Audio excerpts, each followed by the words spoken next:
Hi, and welcome to the first ever official full-length podcast of TheLimeGreenGamer. I spent yesterday actually with hands-on on the 3DS, which was amazing.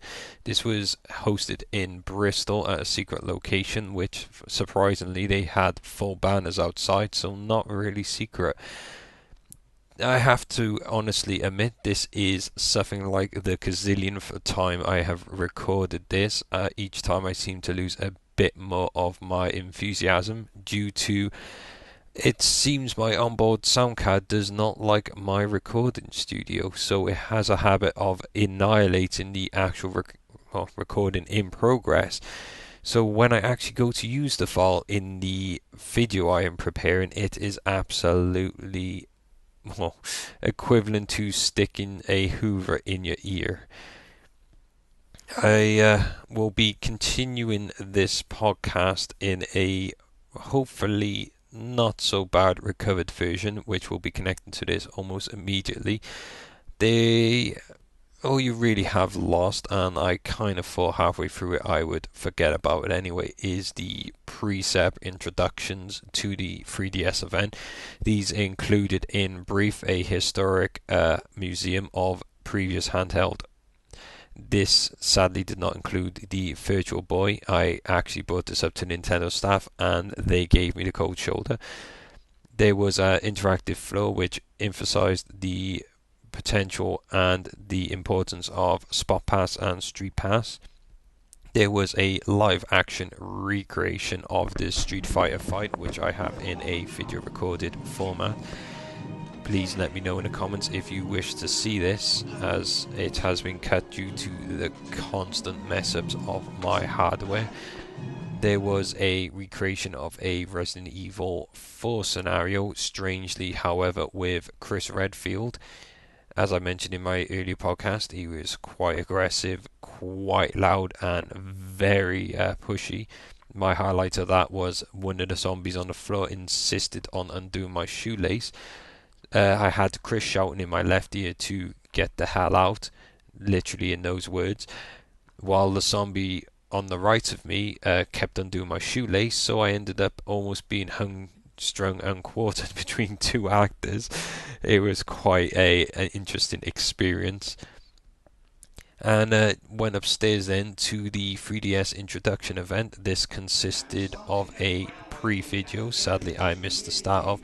I might just include that now after this for the sheer lols of it. As you might notice, I have edited a Virtual Boy video in there. For you of not aware of the Virtual Boy, it was actually Nintendo's first introduction to the 3D market, actually around 1995. It was a completely abysmal failure due to the, how can we put it, the severe after effects of the 3D hardware were causing headaches even in those non-migraine suffering. This was quite funny. I'm glad I stayed well aware of it, because as a migraine sufferer I would have probably died from the sheer determination to actually complete a game at that point in my life. So without further ado, here we go into the Kid Icarus review, hopefully still fully working. I am actually noticing this bar is spiking, so again I apologize for any audio popping. I will be sorting this as soon as possible, but my priority is getting this video out. If you do have any questions, can you please ask them in the comments below? I will ask them, answer them to the fullest. I will also be hopefully potentially redoing this depending on the success. I am quite annoyed because I have quite a lot of unique material. I believe, however, the explanations and conversations within this podcast are still greatly available and definitely worth a listen, especially when it comes to the dead zone of the 3D effect and the actual immersion of the augmented reality potential. The games I have missed are Street Fighter 4, which I started in dynamic mode again on the previous recording, which seemed to imploded. Nothing major here apart from the odd understanding that you can only macro 4 button modes in dynamic mode, and because I was handed the 3DS pre-set up, it only had special moves, which meant I had to wait for the AI to beat me to a pulp before I could actually retaliate. Quite a big downside to the actual game, but I guess that's why it's classified as more of a tactical scenario, and obviously full offensive is not quite tactical. The other game I missed is Zelda Ocarina of Time. A quick highlight of that, and I mean quick. I jumped out of a treehouse, a ladder came on screen, 3D effect on fall, I screamed, I bleed, my eyes crossed over, and I nearly went blind. There needs to be some kind of warning when especially ladders come flying at you. The 3D effect in that game was incredible, however, due to a lot of the 2D nature, especially due to limitations of the design at that time for the hardware, the 3D effect is quite excessive to the point where it almost unrealistically leaps out of the screen. It's quite effective, and the controls are ridiculously smooth, which is actually expanded in this Kid Icarus podcast, which hopefully now will be recovered. And yeah, I apologize for the audio quality, I apologize for audio switches. This isn't how I wanted my first podcast to run, but as I have spent all day trying to get this to work and then pretty much lost everything I thought I got to work, I have to sadly leave it this way. Again, no, however, if you like this, can you please subscribe or leave a positive comment below. There will be a Facebook link in the comments section as well. I do appreciate any form of feedback, as long as it's not full verbal fireballing. I want to get this going, I want to get this quite effectively. The entire concept, apart from this 3DS podcast, is live action commentary while I play new video games. I'm talking about pure 100% realistic, non-acted response. So for playing a game for the first time, I believe reviewers, they don't really play the game fully, they don't enjoy the game much, and they will just slate it for the sheer amusement of it, as well as they'll praise it for the sheer backhandedness of payment they sometimes receive. I'm trying to be as honest and realistic as possible, trying to cover all bases. Again, this is why I apologize for this video. I have now rambled for 7 minutes and 32 seconds, quite fast, really talking fast, and amazingly it's actually paying off for me. When I talk slow, I ramble too much. So yeah, welcome to the 3DS event, and I apologize for missing the games. Again, if you would like to hear about them, don't be afraid to ask a question in the comment section below. I have done some weird things with the 3DS, as well as I have broken a few of the preview games and code. So I have seen and experienced things that no one else, I can honestly say, has experienced. And yeah, have fun. The 3D effect within the actual game screen, not to mention the environment that it was basically participating in, was incredible. You start off flying in this beautifully rendered skyscape. The clouds looked really lush and full, not 2D cut-out. There was quite a lot of aerial combat going on, a lot of enemies, a lot of mixture, and suddenly you get this Medusa-like character just rising from the clouds. All the snakes are animated, the entire body's animated. It's got that really natural, mesmerizing movement to it, as snakes often do, and it was all in real time. You're still trying to fight these little guys when you got this giant Medusa goddess in the background, basically waving the staff around, the hairs flying everywhere. The 3D effect is just blowing your mind. You're finding it hard to just focus on this one character. Next you know, she lowers down, and after some kind of revenge speech, sadly it was in Japanese, so I have no clue what she was saying, the clouds suddenly break, and your eyes almost feel like weeping because of the incredible graphics presented. No, I'm not a graphical junkie, I'm not a fanboy. Like I said, I've had every console. I've pretty much got a PS3, a Wii, and a 360 sat next to me, not to mention a PC in front of me. And I've had all the handouts, and I have to say the DS kind of let me down on this side, but the 3DS, I would have to honestly say, is we capable, if not better. There was a lot of new technology going on there, right down to the clouds, the draw distances, the clarity. It's probably because of, unlike a lot of trailers you watch on your PC, it's the screen's native resolution. What that means is there's no stretching, there's no tearing. There's a lot of the jagged edges are reduced because of obviously being the correct pixel aspect ratio and such, and it just was so smooth and a joy to play. Your controls are based on using basically the circle pad with the touch screen to aim and turn, with the shoulder pad being your melee / ranged attack, depending on how close and how you hold the button. And it was just incredibly natural to experience. I mean, I've played Mario, I say Mario 64 was the Mario DS, which was the remake of Mario 64. I found that entire control scheme using a D-pad quite a pain and very problematic when it came to precise jumping, but with the circle pad it is a new world opened. After this, however, I had the opportunity to advance out of the room. There was a lot of people fighting over a lot of consoles. Now, I like the idea that if I do purchase the console, I like a bit of mystery, the same as I will not watch all the trailers. I would watch one to just get a rough idea. So I basically proceeded to the next room, and this is basically where the Nintendo staff were quite interested on what I was doing. To mention, on my way out, I went back to Street Fighter 4 one, which was still free and still pretty much the exact point I left it, and decided to do a training battle, basically where the AI does not attack back, just so I could test the camera and get the games some pacing. Basically, while I was testing the 3D effect, I basically put the 3D on full and started just first of all slowly tilting the console side to side. Then I did a small circular motion. Then you get the idea, built up to quite a vibrant motion, and then I was doing all up and down. Now, the staff probably thought I was having some kind of fit due to too much 3D exposure, yet there is a incredible truth to what I was doing.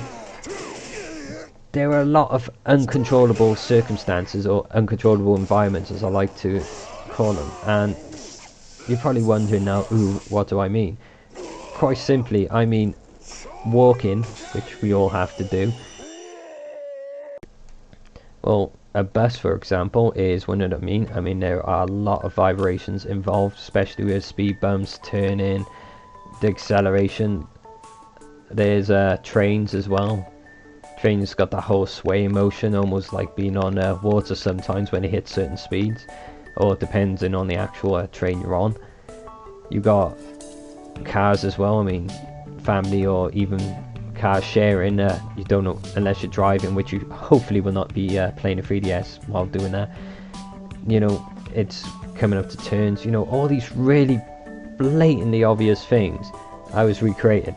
Now, the Nintendo staff approached me and wondered what was going on, so I explained to them the certain thing, and it came to the question of why. Now, I did a lot of studying on different 3D techniques for my final major project of university, and usually 3D always involves a dead zone, and with a lot of the technologies, the dead zone's not really that extreme. I mean, for example, NVIDIA's shutter glasses, because the nature of the glasses doing the actual synchronization due to a automatic shutter system which is synchronized with the TV, you can actually view it from multiple angles. However, for example, the 3DS does not do this. The 3DS is based on a 3-layer principle.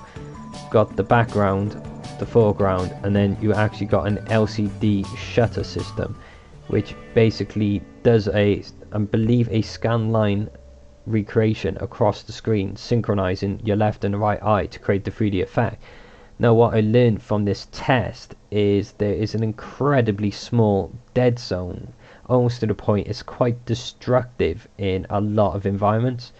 And what I mean by destructive is, I reckon about a 5 degree circular angle you get a beautiful 3D effect. It's quite crisp, it's quite clear, it's quite immersive.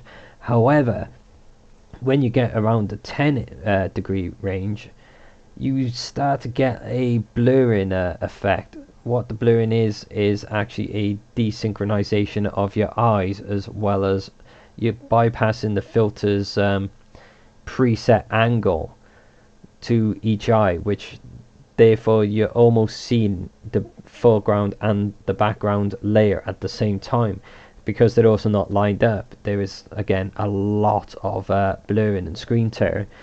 Now you go beyond that and it gets quite extreme. I mean, hopefully you'll never be playing a 3DS at 45-degree angle, but there are a lot of circumstances where other people will want to view the 3DS from that kind of angle. I mean, over-shoulder gamers, curious people, curious players, parents, even other children, friends. You know, the possibilities are endless. However, it's actually impossible to view from that angle with the 3D setting on. What you will only see from that angle is half of the actual clarity of the screen. I mean, it does get to a point where you can actually see it's almost like a hybrid 2D image, but a lot of the vibrance, the clarity, the crispness is just completely lost. And beyond that, it's just a complete blur. However, if you actually turn the 3D setting off, you can view it from any angle, any direction. You could even play it upside down if you wished from the other end of the room. It's incredibly clear no matter what angle you play it. But from a multiplayer gaming experience, or from a person who actually prefers to have LAN environments and just getting together with friends, in some ways it's great because it stops over-shoulder cheating such as Mario Kart racing, shooters. But it kind of distracts from that whole experience of, hey, look what I'm doing, it's in 3D. It's minor, but it's quite impacting because, again, with a lot of movement, buses, trains, transport of any kind, trying to keep within that 5-degree angle of almost absolute face on to the screen, it's just not always possible. And when the effect is broken, your mind almost has, or at least mine was, having a kind of shock reaction where the eyes instantly tried to adjust into the environment, by which time the screen was back in alignment and they just refocused again, and it was quite disorienting to say the least. It's probably why there are a few health warnings of children not having it, because children under the age of 6 do have a habit of not sitting still. So with this effect continuously occurring, I can see a lot of the problems that Nintendo is trying to avoid. Now, the same effect, however, as mentioned in 2D, there are a few circumstances where this is pretty much essential as well. I mean, augmented reality. I am skipping Nintendogs and cats for this, but all I have to say quickly for that is when the cat came to the screen, the cuteness factor was out the roof, and I was just it's definitely a day one buy, I have to admit. And another honorable mention, as there was an interesting fur effect on the cat, almost like the Star Fox Adventures, which came out on the GameCube and was quite amazing at the time. They seem to opted for a newer effect, which is quite interesting, but sadly, again, due to Japanese demo, I couldn't really explore it much. But yeah, I mean, getting to augmented reality, it was quite interesting. There was obviously, without getting to what the demo was, in short, you must have seen all the demo. It's the 3D shooter game where you put the card on the table, use the 3DS's outward cameras, and here's the key again: 35 centimeters away from the card, it actually activates and becomes a augmented reality game, which is basically a virtual item within a real world environment. The effect was quite incredible, but there was a lot of movement involved. Now, I tried with the 3D effect when it was first on, and it's just not possible. There is so much swaying, turning involved, and you literally do have to move in real time within a real environment. You cannot just sit there and expect things to happen. I mean, they will happen, but there's no way to enjoy the experience. I mean, this is literally a huge step within gaming. I mean, it's an old technology, but the 3DS is just nailed on the head with all their gyro monitors, accelerometers. There's another monitor in there I cannot remember, which is a bit of a fail on my part. That, right down to the movement, tilt, the direction, and you turn in the acceleration. Everything is taken into account while you're playing within this augmented reality. But with the 3D effect, it's a huge selling point. Yeah, it's just not possible, or it didn't feel possible to play, because you're trying to view the screen while moving around in real time. You somehow have to keep your head almost spot on to the screen within this 5 diameter radius of the center. It was creating a lot of problems, especially when you got a lot of twisting and movement involved. Yeah, I turned the 3D off and my experience was dramatically multiplied. It was incredibly enjoyable, incredibly immersive. In fact, I wouldn't be surprised that when you buy a 3DS and you open that box and you use these cards for the first time, that is all you're going to be doing. You will not have to go out and buy a game for at least a good few months, just due to the sheer enjoyment of the cards. I mean, we only got to test one, and you get 7 in a box when you first get the 3DS. So that is 7 incredibly immersive cards, with the potential in future through the online connectivity of the 3DS itself. There's just going to be potential for picking up more cards, potentially getting cards in games. You might even get to the point where you can earn virtual cards and you can use the Spot Pass and Street Pass to transfer between friends. The possibilities are endless. You might even end up seeing them on cereal boxes for all we know. But yeah, I mean, the effect was incredible. I mean, it got to the point when I turned 2D off, I got quite in depth within the shooter, to the point where after shooting these targets, they started to get more spread out from the card itself. The environment seemed to expand quite incredibly across this table. And it got to the point where I've never actually thought it was possible, but the table itself started interacting within the environment. It started developing hills and holes and pivots. It started moving and animating, and it was just incredible to see this real item in real time being dynamically altered and animated. And from there, I mean, it's basically you get this crazy little dragon. I believe it's the same dragon from Space Harrier, actually, popping out the table and literally reaching towards you, while you got to shoot and dodge it with your actual physical body.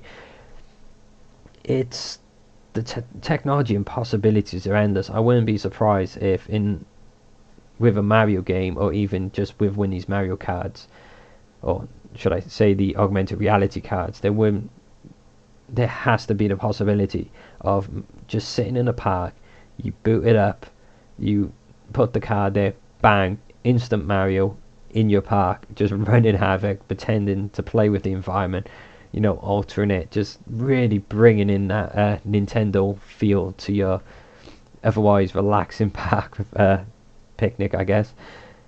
The possibilities are just incredible. It's something I've looked into and something I am incredibly excited for more than anything else with the 3DS. I did not expect it to be so good.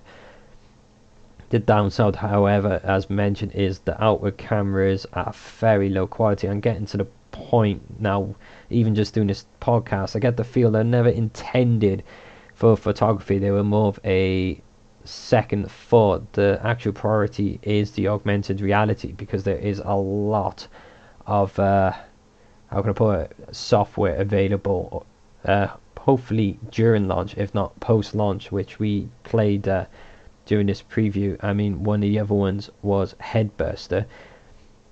It's probably something that is going to give me nightmares for a few years, if not longer. It involves you taking a picture of your face, or I would recommend taking a picture of someone else's face, preferably someone you hate.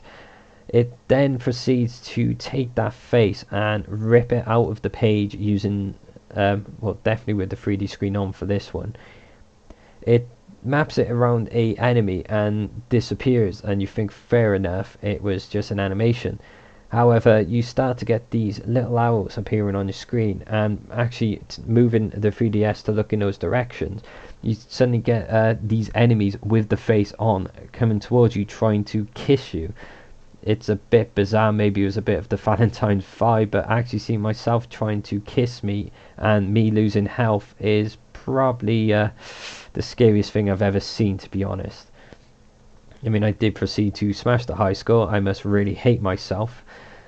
And yeah, hopefully my score is still there to this day. However, I probably have been wiped out if due to me also smuggling one of my Mii's on there. There was a Mii tech demo of the creation system.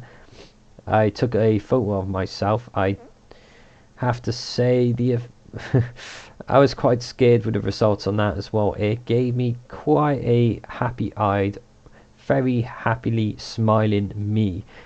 I really smile. I'm quite negative, and it didn't even take into account my beard, which was scruffy all over the place. So I proceeded to fix all that, and I saved it on the internal memory. So hopefully one day there will be a news article that one of the Mii's called Supreme, which is my alias, is running about the Nintendo network somewhere. That would be quite amusing. Another memorable mention has to be the Sky Player demo. I mean, I have to say I did try, well, not try, but view the Metal Gear Solid one. There was no Mario Kart, which was depressing, and there was a Paper Mario one I saw as well. The effects, as usual, were mind blown, but sadly there was no interactivity to them, so quite a straight up video. This is what brings me to the Sky Player one. Now, Sky obviously is a straight up video, but with the streaming capabilities of the 3DS, it's actually capable of receiving Sky 3D footage. Now, I didn't think, wow, I don't watch TV, I don't even have Sky, I don't even have a 3D TV, so what kind of effect would this be a benefit to me?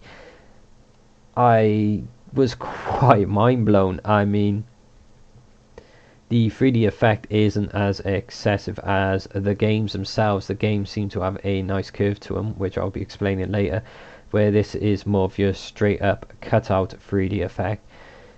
It started off with football, which I also have to admit I'm not a big fan of, but when it started getting to the movies, such as a Yogi Bear footage and other potential ones, I believe it was Smurfs, either that or some crazy alien invasion, the 3D effect is incredible. And now that is something I can thoroughly enjoy with the 3DS if they really incorporate this correctly. I mean, the potential to buy a Blu-ray and have a digital copy of the 3D version for the DS would be incredibly mind-blowing in itself. But Sony is also a movie industry, and it kind of brings the question, is Sony going to be nice enough to play ball with that? I mean, they would both benefit massively, and it is gigantic potential for that.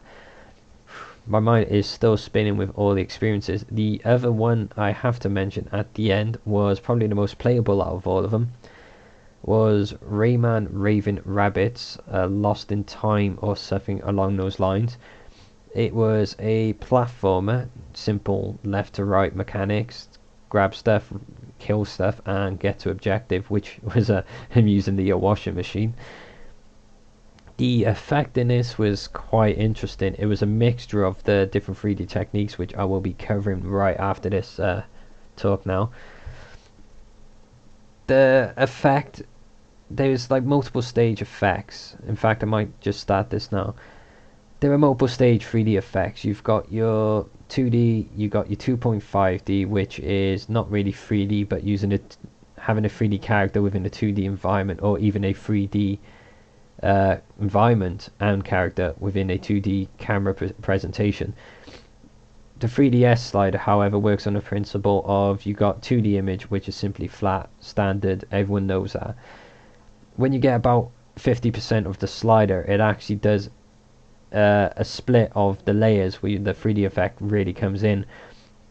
However, each 3D layer is presented quite flat, as in a simple paper cutout system, or a pop-up book, should I say. Then, as you go above that, it's quite ingenious. I don't know what they're doing or how they're doing it. Maybe it's something, and probably why the slider was incorporated, but probably due to really fine-tuning of the synchronization of the camera, it starts to create this illusion of actual 3D depth within each layer itself as well. So rather than viewing a flat piece of paper, picture that piece of paper bent towards you in a semicircle fashion. I mean, that's how the 3D effect starts to feel. So you feel like you're literally viewing through a window. Now, Raven Rabbits, however, I don't seem to have taken that understanding and incorporated it a stage further. The rabbits themselves were presented in full 3D presentation, so they literally felt real, like you could grab them. Yet the environments would always cut out. I guess it's a design choice because of the complications with having 3D within 3D. It would be quite hard to discern what is foreground, what is background, what is an enemy, what is interactive, and it was quite interesting. It was really quite incredible and very enjoyable. I got to the T-Rex boss, which they've shown in the trailers. It's that in itself, huge fan of dinosaurs, always have been, but the T-Rex was really ingeniously done, again because a lot of the background is simple 2D cutout. The T-Rex itself, because of being interactive, was true 3D. So because I had that extra level of 3D incorporated within the technique that 3DS uses, every time it turned its head to take a bite, it really did feel like it wasn't actually going for the character, it was going for your fingers. It was quite ingenious because it really kind of got you thinking out of just natural reaction to move your fingers when you're not meant to, because you need to hit that button in order to get past this objective. 3D effects, again, because of the whole viewing angle, there has to be something really precise with the actual synchronization of, I believe, is some kind of LCD filter. It can't be a straight up LCD screen because that would drain a lot of the battery. There's got to be something really specific with it, and is why it's calibrated to a specific angle. Because if it was a screen in itself, then technically they could use the gyrometer to actually discern the DS's tilt, and therefore calibrate itself to the angle that you're holding it. But that doesn't seem to be the case, which kind of brings it back to the filter, which again, there might be another level of the 3D technique, and is why Nintendo's quite hush about it, of why when you put the 3D on full, that it creates the whole arc effect within the presentations. Slowly run out of time on this recording, I have gone way over, and it's quite interesting because I don't think this one needs much editing, which is scary. The whole menu system wasn't fully functional, sadly, so that had to be a miss. Mentioned the Sky Player, and sadly there was no real playable Mario ones there, but that's kind of understandable. The only one really of mention is Super Mario, or Super Paper Mario. That is going to be quite incredible if that is actually true to coming out. There was no Mario Kart, which was really disappointing on my side because I am a huge Mario Kart fan.